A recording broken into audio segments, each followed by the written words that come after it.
प्रशासनातील भ्रष्टाचाराच्या निषेधार्थ आज कळेगावमध्ये आक्रोश मोर्चा काढण्यात आला आहे। क्रांतिसिंह नाना पाटील, क्रांती अग्रणी स्वर्गीय जी.डी. बापू लाड विचार मंच आणि पाणी संघर्ष समितीतर्फे प्रशासन आणि शासन यांच्या भ्रष्ट कारभाराविरोधात तीव्र आक्रोश मोर्चा प्रांताधिकारी कार्यालयावर धडकलाय। यावेळी ज्येष्ठ नेते किरण लाड व पाणी संघर्ष समितीचे अध्यक्ष डी.एस. देशमुख यांच्या हस्ते प्रांताधिकारी रणजित सिंह भोसले यांना निवेदन देण्यात आले।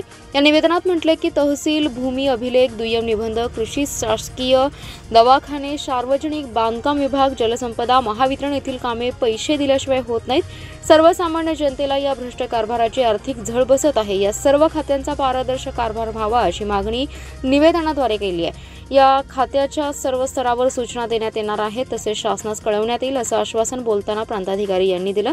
यावेळी सुभाष पाटील, रणजित लाड, संतोष डांगे, प्रकाश गायकवाड, जीवन करकटे, पुंडलिक एडके, शिंदे, जयराज होवाळ, जवाहर पाटील, संजय तडसरे, सोमनाथ पवार, नवनाथ काकडे, दीपक न्यायनीत, बजरंग अडसूळ यांच्यासह कार्यकर्ते मोठ्या संख्येने उपस्थित होते।